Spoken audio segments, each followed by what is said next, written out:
Hi guys, welcome back to my channel. I am Emily, the homeschool hopeful, and I am hopeful that if you watch my channel, you will want to homeschool your kids too, or at least think about it. I don't know.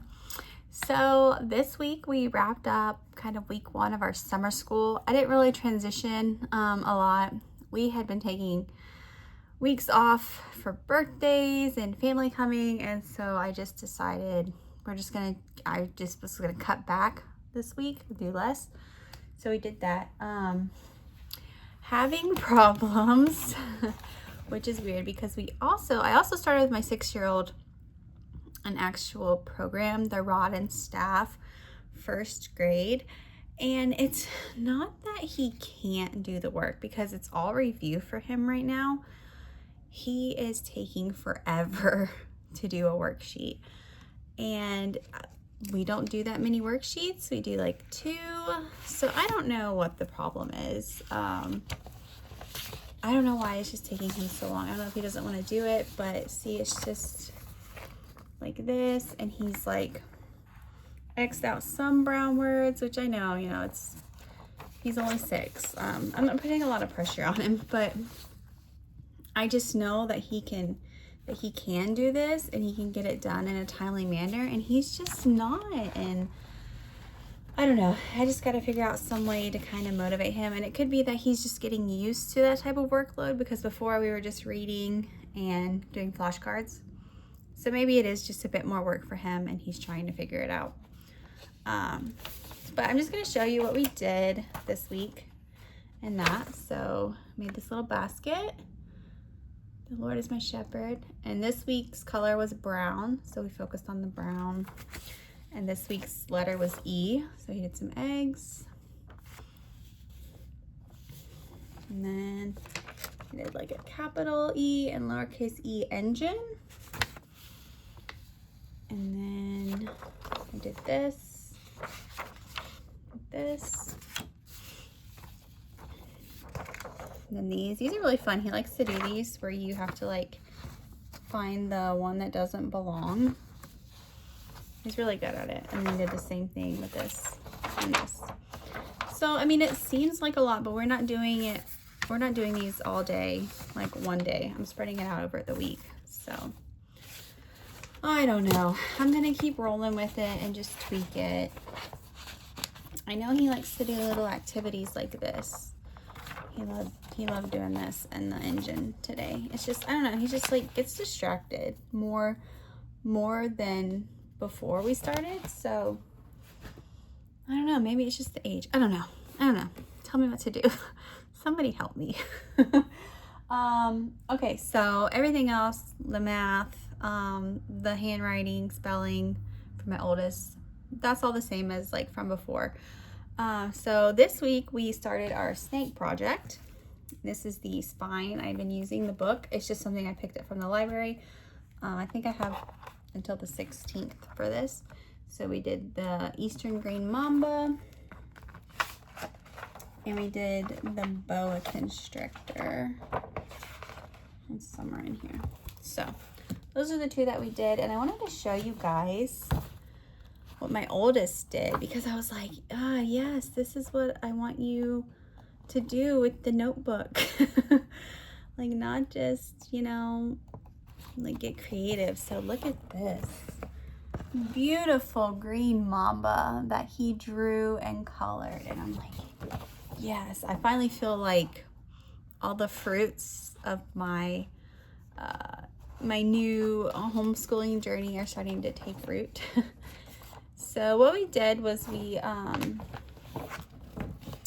filled in this information on the sheet for each one, and then I let them color in this.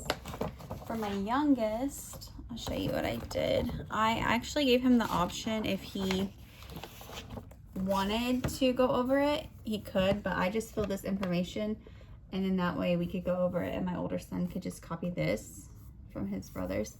But he did color in, my youngest did color in the map work down at the bottom. So he did that. And then for this page and this page, I found a video. We just watched the video. I did read from this book, but I really thought they would benefit more, or get more out of it with the video. So I had them write what they learned about the snake in the video. And so there's my sons for the green mamba.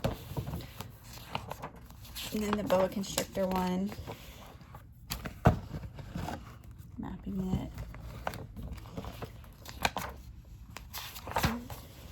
Same thing here. And then my oldest son, I'll show you what he did for his boa constrictor, if I can find it real quick.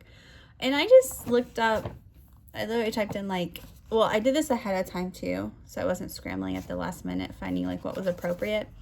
So I have like a saved playlist of all of the videos that I picked, but it's just like Coyote Peterson, and then somebody called Clint's Reptiles too. So he did the view of like the snake was like striking the camera, so he did that, and that's the inside of its mouth and stuff. So far they really seem to be enjoying this. And then today we did snake skin. So I used bubble wrap. We popped some bubble wrap. So this is the ones that we popped, and then we did unpopped to see which resembled snake skin the most. So that was my older sons, and this is my younger sons. So we did that project, and then we're starting a bigger project, which is the shoebox. So we just colored the background. I had them pick a snake. My youngest son picked a rattlesnake, and then I just got paint on me. And my oldest son picked a boom sling snake, if I'm saying that right. And so that's his background. He did like a waterfall feature and everything. So I'm pretty excited that they're getting into this, because I really want to take all these things and kind of, we have a community park where a lot of the neighbors with their smaller kids come. So I'm thinking when we finish this, it'll be like around the middle of July. It'd be a good time to take these things, go hang them up at the park, and kind of do like an exhibition, kind of like that. That's what I'm having in my head, because that way the kids can demonstrate what they've learned, show off their notebooks, show off their projects, and get feedback from people, you know, kids. So I have some other things in mind. I got some butcher paper. So we're gonna do like a life-size snake, like lay my kid down and cut it, and so there'll be different size snakes. And then I think I have some other things. I just asked like ChatGPT like what it recommended and some other things that I saw. So I'm very excited. It was a good week. It was a rough week with the language arts, but I feel like it's gonna get better. If not, I'll probably like reassess and kind of see. I don't know if it's because he already knows this stuff. I feel like that's kind of part of it, that he doesn't like want to do it because it's like a refresher, but he already knows it. I mean, he's been doing this for like several years now, so he might just be ready to move on. So I don't know, I might try that. I really wanted to stick with the whole course and do it, but if he's ready to move on and read and jump ahead, then maybe I'll just try that next week and see what happens. So thank you guys so much for watching this video. Please put in the comments if you have any recommendations, or if you want to know how to make any of this stuff. I'll be happy to explain it the best way I can. I can also send you my full 7-week thing. The only thing is these are not mine. I got these from notebookingpages.com. I bought a lifetime membership. I printed out every single snake that they had, and that's why it's 7 weeks, because we are doing 2 a week and there's 14. So, and that's it, guys. It's been a rough day, but a good day. Oh, and then tomorrow we're going to there's actually a reptile sanctuary here in San Diego. We're going to take the kids to that so they can actually get more hands-on. Not really, we're not going to touch any snakes. I hate snakes. This whole thing is I don't even like to watch them on the videos. It like just freaks me out. So going there tomorrow is really going to put me in discomfort, but I know my boys enjoy it. So, and I really want them to be lifelong learners, and anything that will excite them, I am down to do. So we're gonna go there. We're gonna go see some big snakes, some turtles, all kinds of reptiles and amphibians. So maybe that'll spark something else that they want to learn about, and we can dive into that as well. So thank you guys so much, and I'll see you in the next video.